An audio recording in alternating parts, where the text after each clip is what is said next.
In 2008, Reverend Thomas approached me about talking to people that were having problems with their finances. So I said that I would, and I would help them start a personal budget. And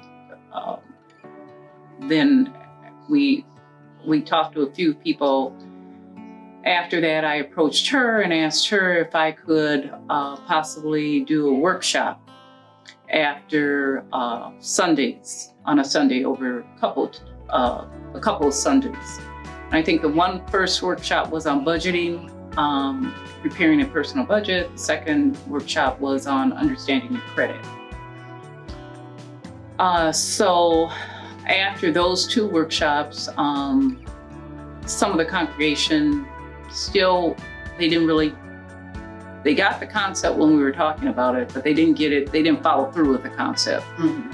So she came back to me and said, well, they're really not getting it. A few more people want to see you. And I said, well, what about doing a longer term workshop program? So in 2008, we started a pilot program called Camphor Fiscally Fit. And that's how Camphor Fiscally Fit started. Our first funder was Fran, and they gave us $2,500 to start the program.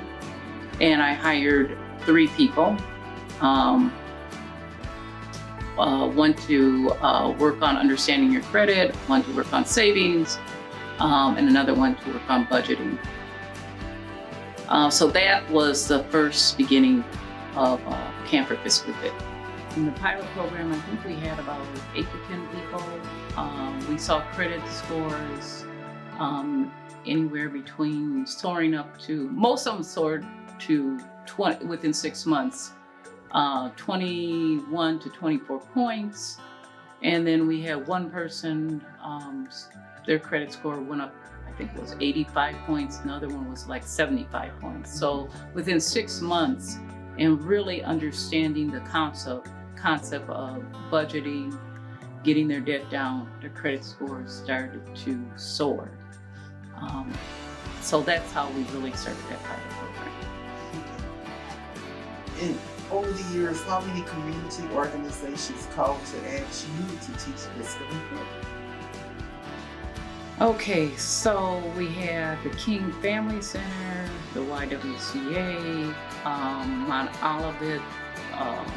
They did a conference, so it was Mount Olivet Religious Conference. St. Paul Fire Department, we taught the EMS students. NDC Small Business, Ujama, Model Cities Summer Youth Program, and then we taught several 2-hour community courses. Camphor was never really a church organization. It was the umbrella under church, but we always wanted it to be a community organization, really focusing on African Americans and Africans, but we welcomed everyone. We have taught every races, every cultures. So that's how it went out to the community, and people just heard about us, and we were calling people, and people heard what a good job we were doing. So that's why they have asked us to come out there. I mean, we did Camphor at Camphor for 8 years, and so it just kind of spread. Well, that's how we were out in the community. The total number of people that were engaged in Camphor that we saw were about 1,100 people. At that point, we ended the program at Camphor and moved the program over to Model Cities, which is now in the capable hands of Linda White, who started Camphor Fiscally Fit with me. She was one of the teachers. So she is now running the program at Model Cities.